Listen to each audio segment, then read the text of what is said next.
I want to welcome everyone this morning who's watching the video of the class. And we have just made all our brachas and prayers for the Chayalim and the Chatufim, and hope and pray that in the next couple days that Hashem will guide our negotiators for Israel to do the right thing. We don't know what the right thing is, whether it's the right thing to bring them home today or Monday or whenever. And we hope and pray that God's hand will be in this very serious and very, very heartfelt last efforts to bring home our citizens and our family members, and we hope and pray that God will bless the endeavors of those who are really trying to bring home our people. And actually, we hope and pray that all the negotiations will go well for Israel, and that as that fear will be in our enemies as they come to the concluding days of the current administration in America, and thinking of what could possibly happen in the new administration. Um, as I say these words to you, to all of you, and then I read what's happening in Shmuel, and we just finished Shoftim not too long ago. Mm. It is so amazing to see the resemblance.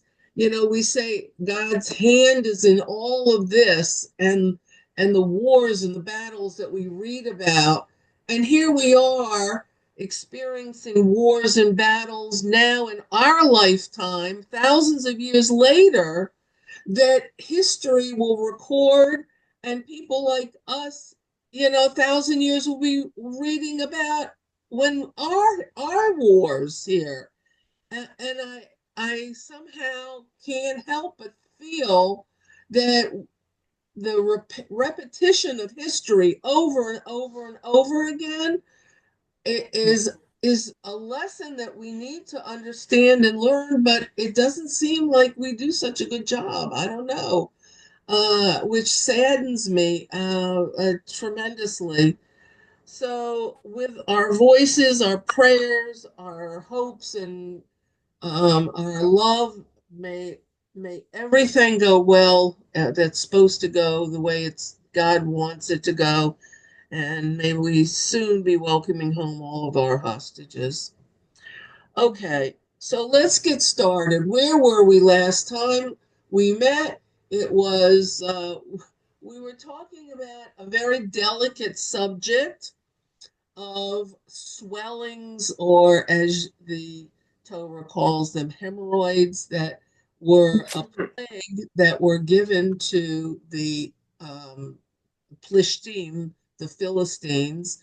Um, and we talked about that in relationship to the chapter 5. Now, what I want to do today is go back into chapter 5. Now that we know, we learned some of the reasoning that the Mefarshim, the Rashi of Abarbanel, Radak, that we spoke about in the last class, told us the reasoning that this was the plague that was chosen by God. We find it um, partially funny, because and then partially embarrassing. So we wonder what this was all about. So now I'm going to put on the screen the um, the text for the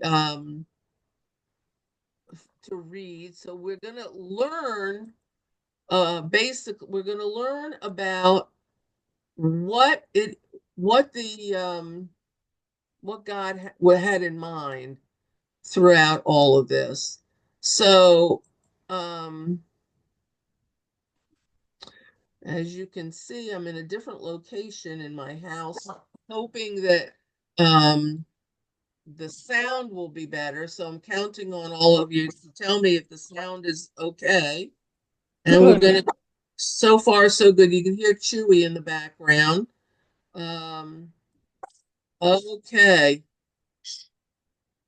Okay. So we're going to start um, with, with chapter 5 in Shmuel. Hold on one second. And do I have a volunteer to read the English? Anybody? Anybody? Rhonda, I will. Okay, go Okay. ahead, Dania. Now the Philistines had taken the ark of God and brought it from Ebenezer to Ashdod. And the Philistines took the ark of God and brought it to the house of Dagon and set it up beside Dagon. And the Ashdodites arose early on the morrow, and behold, Dagon was falling face downward to the ground before the ark of the Lord, and they returned him to his place. And they arose early the next morning, and behold, Dagon was falling face downward to the ground before the ark of the Lord. And Dagon's head and two palms of his hands were cut off and lying on the threshold. Only, right? I yeah. Only Dagon's trunk alone remained upon him. Okay. Therefore, the All priests right. of Dagon, So yeah. let's talk about what we've learned right from in these Mm-hmm. few pasukim. Mm-hmm. Okay. We we learned from basically from the last time we met um, that there had been a serious misguided values placed on the ark of the Lord. What had happened is that when the Israelites brought into the battle the ark, they gave the ark the kavod, the holiness, the sanctity of instead of God, and that is why they lost the ark. Now the Philistines, when they heard that the ark had been brought into the battle by the Israelites, are saying, "Oh, woe is to us! The ark of the Israelites, of the God of Israel, has been brought into the battle. Surely, surely we will lose." Now they also had an approach. Well, we might lose because the God of Israel is so powerful and strong, but at the same time, this God of Israel, and they knew the story of Egypt and the redemption from Egypt, and they knew and then understood the powers of the plagues that God wrought on the Egyptians. So those who believe that the God of Israel was all powerful, felt as if, well, maybe God has used his entire arsenal of plagues on the Egyptians and has no more to send down on us. Now, this is very stereotypical of what idol worshippers would think. They don't think that a God is like God of the world, our God, is all powerful, all knowing, all omnipotent, everything. They feel that he's limited, like their gods are limited. And each of their gods had a specific responsibility. You know, they had a god of rain and a god of the crops and a god of fertility and a god of this and a god of that. And everyone had their own responsibility. But they didn't understand that the God of Israel, the one God, was responsible for everything and his powers were limitless. So that was their mistake in assuming that by the ark coming into the battle and eventually them taking the ark that it would be okay for them. And they too, at the beginning of this text, you'll see they said they talk about the ark of God, but then they will change how they refer to it and give it more kavod. Now, what they do is once they have captured the Aron from the Israelites, and they seem, and I say that purposefully, seem to have won the battle against the Israelites.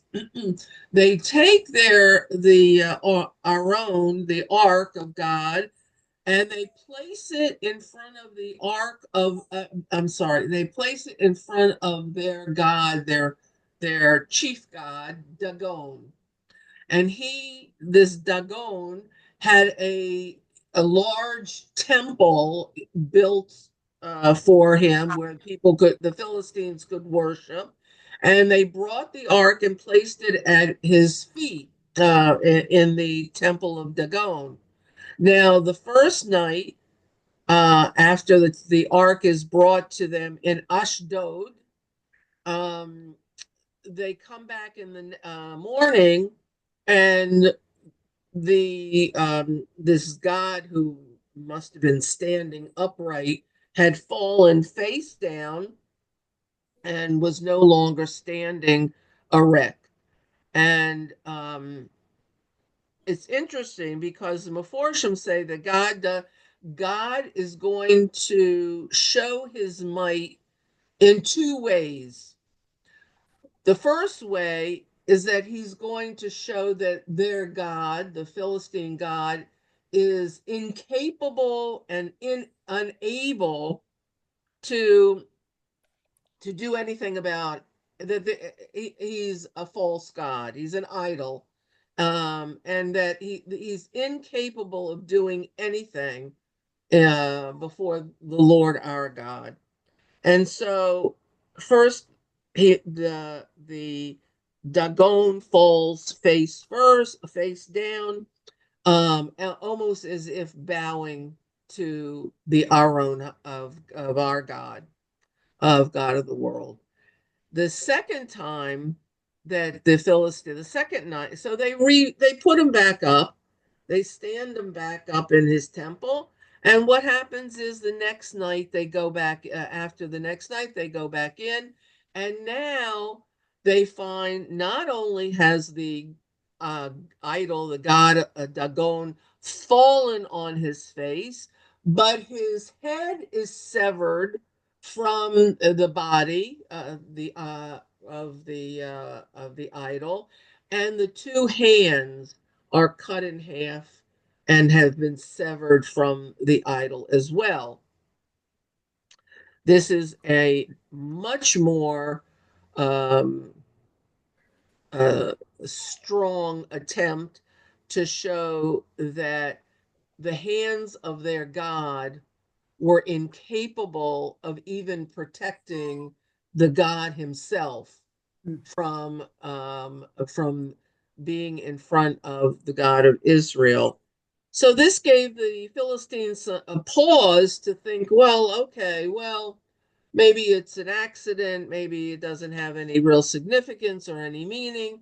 And so they basically go about their business of trying to decide what to do with this Aron. They don't know what to do with it. And as they see the damage that has been done, the irreparable damage that has been done to their God, they never, ever, it says that they do not go back into their that temple until this day. So clearly that means until the day of the writing of all of this, that the temple of Dagon had not been used since that time, which is a very powerful statement. It means that they realized that their God was incapable of battling the God of Israel. So at this point, I would like to put in my own 2 cents and say that at this point, and we know that Shmuel is the last of the judges. He's considered the last judge, even though he has completed the book of Judges, and he then takes us into the book of Shmuel with Eli, the Kohen Hagadol, who was considered a shofet, and he himself, I think, and I believe some Meforshim, many may agree with me. Um, we are now leaving the chapter of history of Bnei Israel, led by the prophets. I'm sorry, not the prophets. Take that back. We led by the judges, and we are going into a direction where the people are now going to clamor that we need leadership. We need someone to be in charge, to lead us into battle, to have an army, create an army, to create a nation that is strong enough to withstand the invasions and the threats of other people.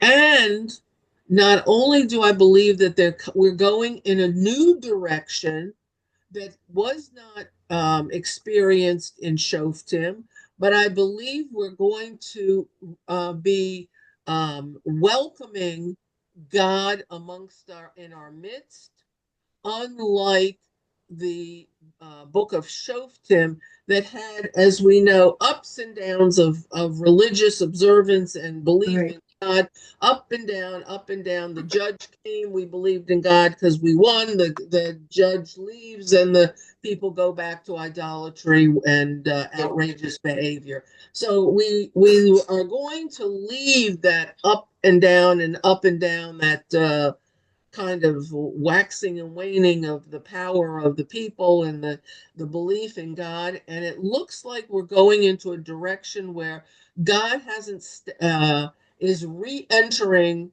the history of the Jewish people more visibly, more visibly.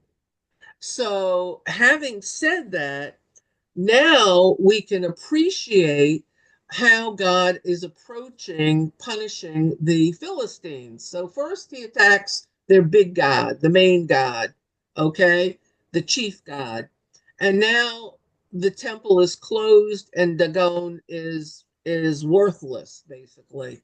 And the Philistines understand that, and they don't revisit the temple ever again. Now, let's see what happens on a more personal level, not between God of Israel and the little g God of the Philistines. Let's see how God is now going to relate in terms of the people, the Plishtim, the Philistines, and see what happens. So now we can continue with the story, understanding that the God um, of the Philistines has been obliterated. Okay, so let's go on. Go ahead. Okay. Do you want me to start with 5? Yes. Okay. Therefore, the priests of Dagon and all those who come to the house of Dagon do not tread upon the threshold of Dagon in Ashdod until this day. Okay. And the hand of the Lord became heavy upon the Ashdodites, and he ravaged them, and he smote them with hemorrhoids, Ashdod and its borders. And the people of Ashdod saw that it was so, and they said, let not the ark of the God of Israel dwell with us, for his hand is severe upon us and upon Dagon our God. And they sent and gathered all the lords of the Philistines unto them, and they said, what shall we do to the ark of the God of Israel? And they said, let the ark of the God of Israel be brought around to Gath. And thereupon they brought the ark of the God of Israel around to Gath. And it was after they had brought it around that the hand of the Lord was upon the city with a great panic. And he smote the people of the city, both young and old, and hemorrhoids broke out in their hidden parts. I have a question. Wouldn't you think that these people would become believers in the real Hashem? It just seems like they would turn away from their gods if they were smart. I don't know. Right, right. Well, you would think, but even the Jews, the concept. I think that we almost take the concept of God as matter of factly, almost, that, Mhm. who doesn't believe in the God of Israel. Right. Uh, but Okay. but for people who don't have a value system and don't believe in the Judeo laws that were brought to the world that added sanity and justice and mercy and righteousness to all human beings, and made us responsible for each other. When you lead a life, a Philistine kind of life, Mhm. then there's no place in your understanding of a God. But clearly there was no intellectual depth Mhm. to all of this, where, like we learn in the Romans and the Greeks, they're learning for knowledge and truth, and they're all that stuff that they were seeking. We You would think, but we're Mhm. using our 21st century minds for Right. that. Right. Right. Okay. All right. So here, before Mhm. you Mhm. before you continue, okay, so what happens is that now God is striking the people. He's Mhm. done away with their God, and now he's striking the people. First of all, he is striking the people of Ashdod. And as it says, he did bring on this plague, and they do call it a plague of hemorrhoids. Now we talked about that. It could have. It was also conceivable that the mice were going into their innards and pulling out whatever from their uh, hind uh, quarters. And the fishies. It was kind of gross, when Mhm. I read about that. But the people, it's interesting. I'm going to give you a hint, because I'm going to sort of give you a comparison. Keep in mind the original thought of what the Philistines said. God has used all his plagues on Egypt, and so consequently he has nothing left for us. God is now showing that he hasn't That he used does. that he Mhm. hasn't But used everything. Rhonda, could I just say something? Let me So, just oh, go point. ahead. And they drew their historical information from the Egyptian conflict with the God of Israel. Keep in mind now, as we read this story and the wording, many times we hear the same wording now from the Philistines that we heard from the Egyptians during Right. the plagues. So keep that in mind, and we're going to see that there may be some kind of relationship here. Okay?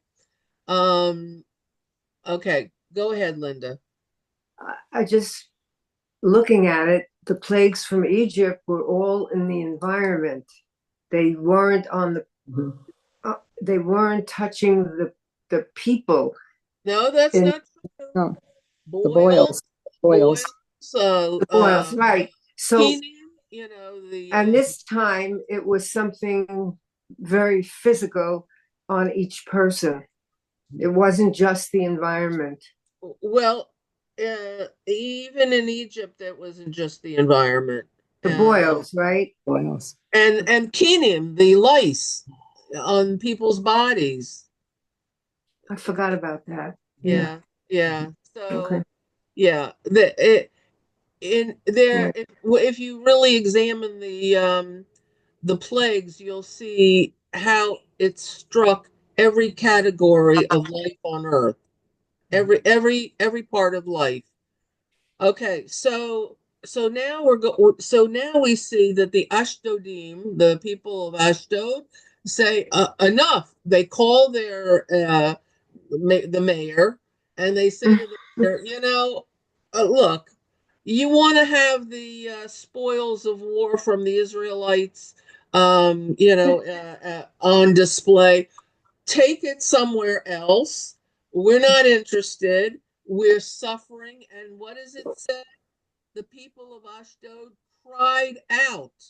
They cried out and they said, let us not continue with this. Send it to another city in the Philistine cities. Send it to God. We don't need it anymore. We don't need to be afflicted and we don't need it anymore. So send it away. So this is what starts off as we're going to see a very interesting process. Okay, you want to continue? Okay, want me to continue? With which, okay. And they sent and gathered all the lords of the Philistines unto them, and they said, what shall we do to the ark of the God of Israel? And they said, let the ark of God of Israel be brought around to Gath. And thereupon they brought the ark of the God of Israel around to Gath. And it was, oh, you want me to continue? And it was after they had brought it around that the hand of the Lord was upon the city with a great panic, and he smote the people of the city. Oh, I think I did read this. Sorry. Both young and old, and hemorrhoids broke out in their hidden parts. Okay. And they sent away the ark of God to Ekron. And it was that when the ark of God came to Ekron, that the Ekronites cried out, saying, they have brought around the ark of the God of Israel to kill me and my people. And they sent and gathered all the lords of the Philistines. And they said, send away the ark of the God of Israel, and let it return to its place, so that it will not kill me and my people. For there was a panic of death in the entire city. The hand of God was very heavy there. Okay, so let's stop. So stop right here. So it didn't take the people of God very long to make the decision to get rid of this ark. I mean, clearly it seems much faster than the Ashdodin. And they say, enough, I get it out of here. Take it out of here. We don't need it. We see it. Okay, you took it.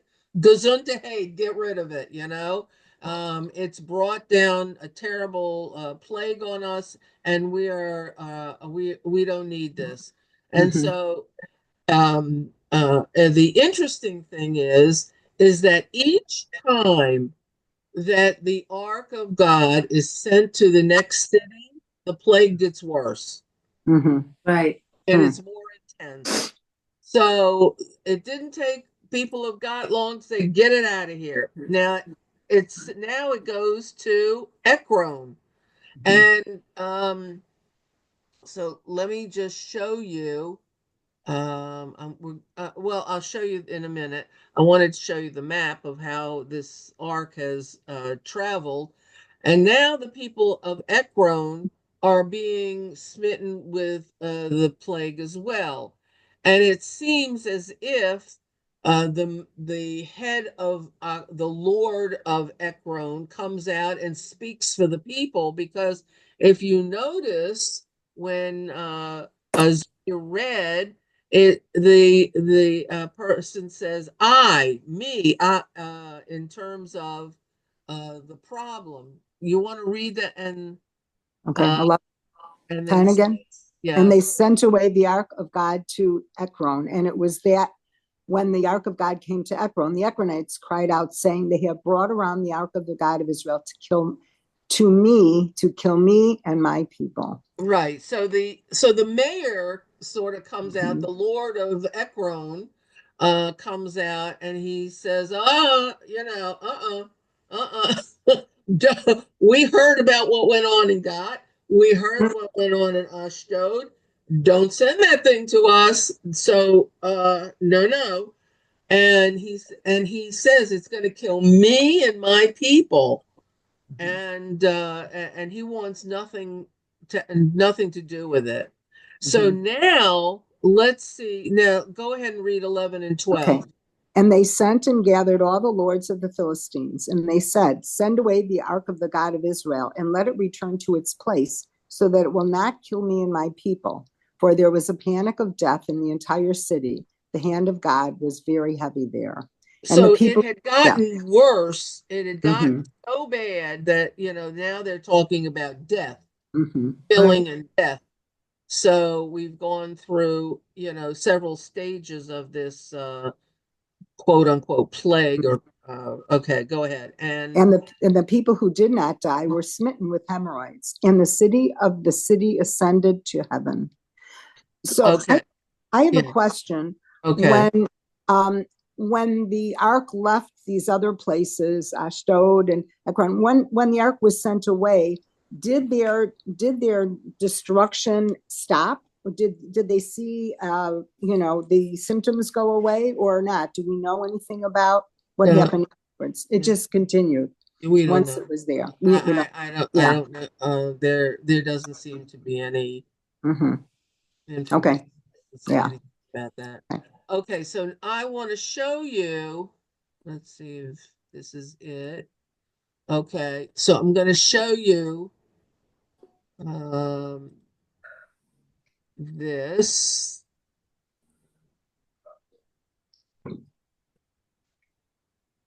Okay, so here's Shiloh. They bring the Aaron from Shiloh into the battle at Ebenezer, where the battle was, and a fake. This is where the battle was, right here. The Philistines take it to Ashdod, here over here. You see, Ashdod is on the coast, still where it is.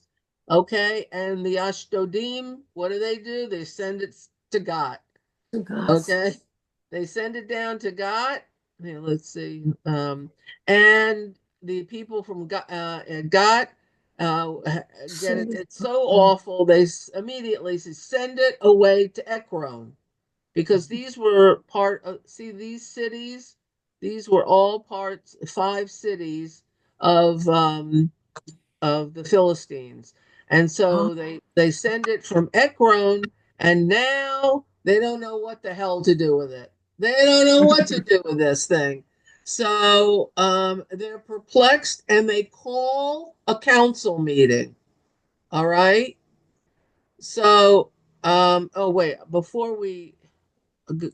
let me just go back to that map because I want you to see something here. Um, you see here. What's the next place? Beit Shemesh. Right. So now you'll know when we start talking about where what they're planning to do, you'll see that their thoughts in the next chapter are to send it back. Okay.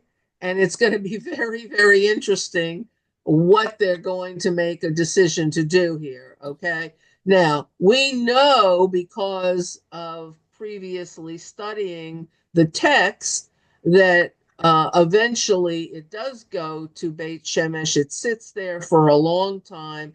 It sits on the road also. The Ekronites send it out. They want it out of their city until they figure out what to do with it.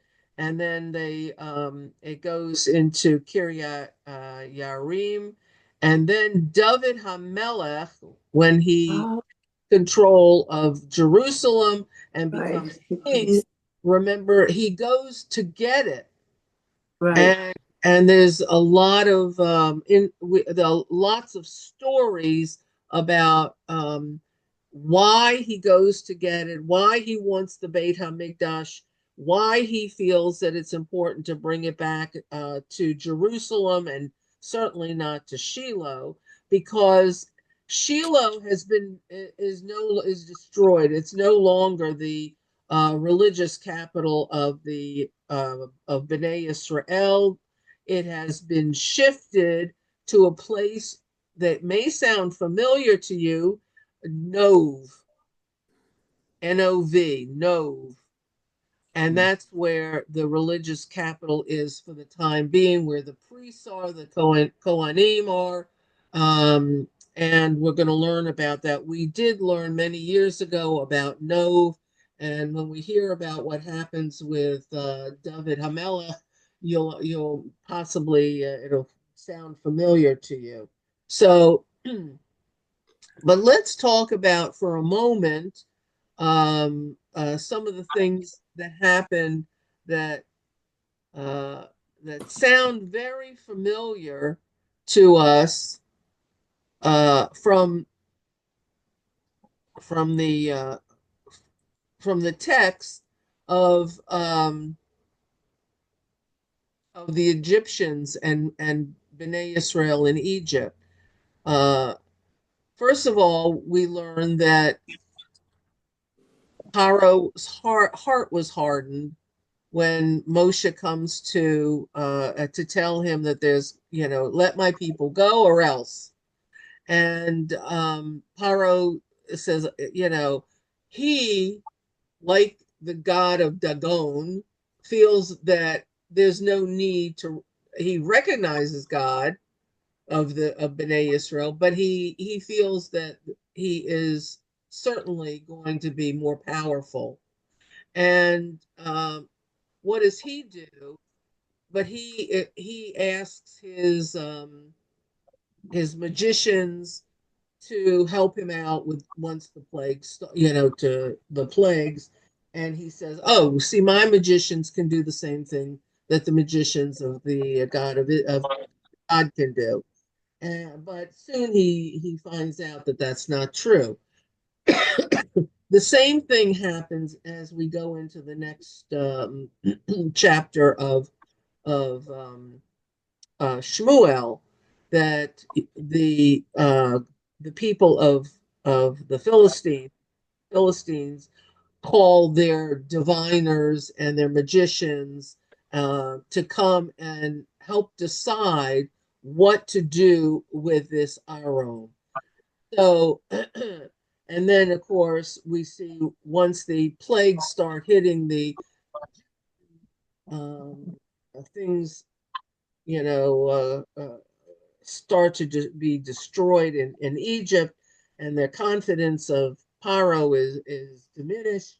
And even though his heart is hardened and he doesn't allow this thing to leave, just like this goes from city to city to city, they don't say, okay, just come and take your ark back. We've had enough of it.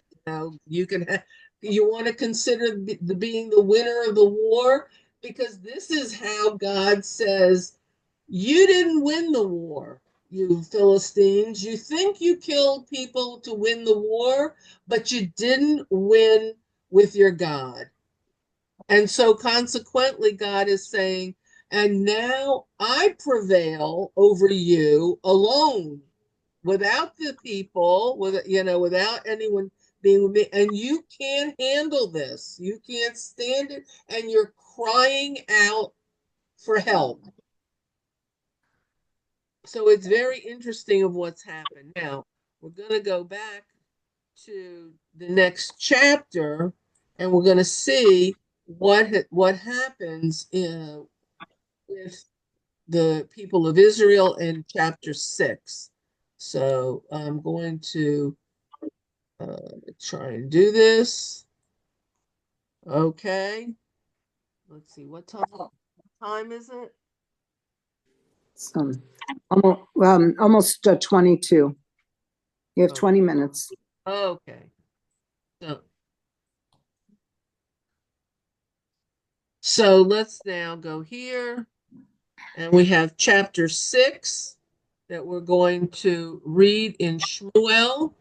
And I want to point out something also very interesting. Not only is the comparison of the plague of the hemorrhoids and the plagues of the Egyptians, um, there's there's a lot of commentary, and that we're not going to necessarily get into, of comparing the two situations, but the reasoning, I believe that they're comparing the two as a result of Bnei Israel leaving Egypt and God showing the plagues and this strength and might to the mightiest nation on the planet at the time of Egypt.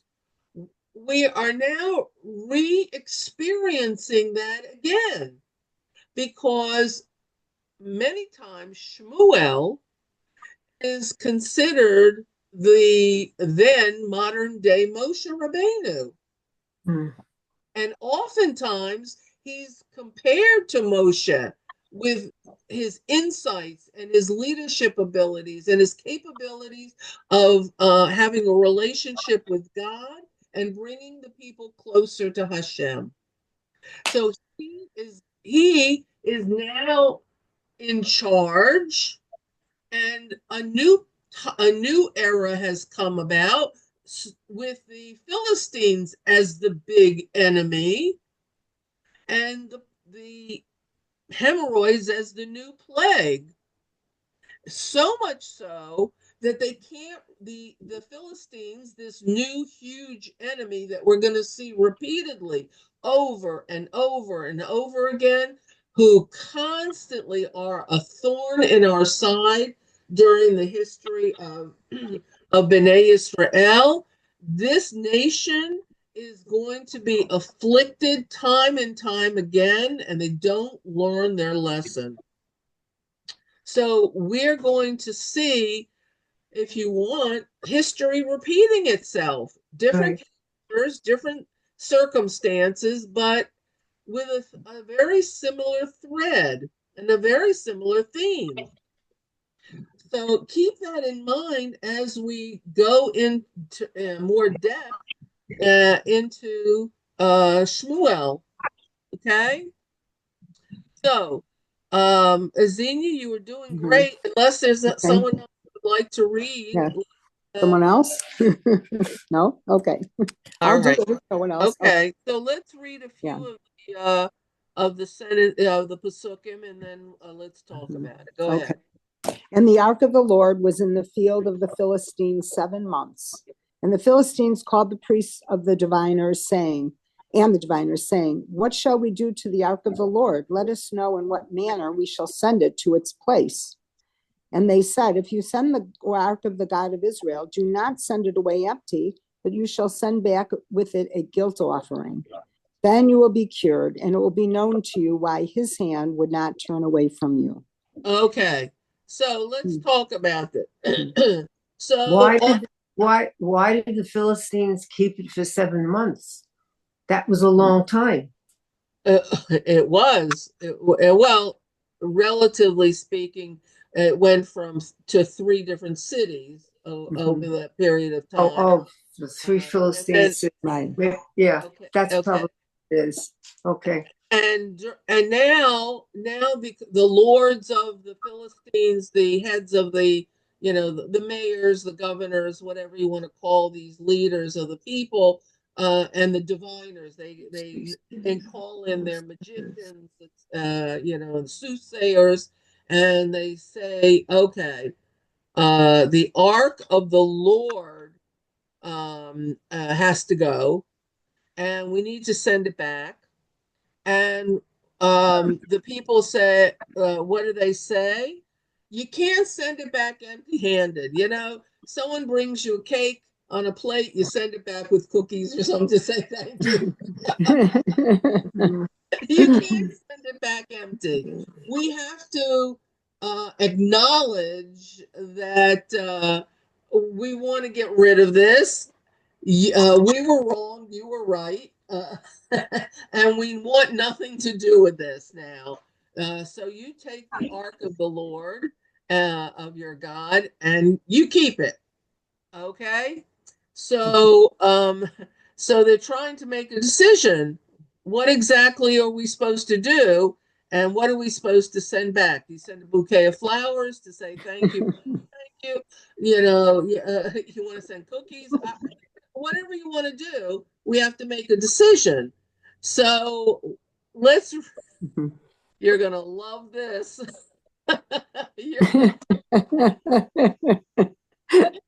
Shall I continue? Yeah, go ahead. Let's see what they're going to send. And they said, what is the guilt offering which we shall send back to him? And they said, the number of the lords of the Philistines, 5 hemorrhoids of gold and 5 mice of gold, for there is one plague for all of them and for your lords. Okay. And you shall And Okay. you shall make the images of your hemorrhoids and the images of your mice who destroy the land, and you shall give honor to the God of Israel. Perhaps he will lighten his hand from upon you and from upon your God and from upon your land. And why should you make your heart heavy as the Egyptian and Paro made their hearts heavy?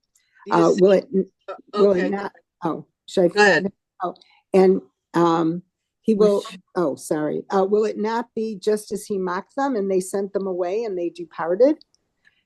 And now take wood and make one new cart and take two milk cows upon which no yoke has ever come, and you shall hitch the cows to the cart and return their young home from behind them. Okay, let's stop here. Yeah. Okay, so here's what they decide to do.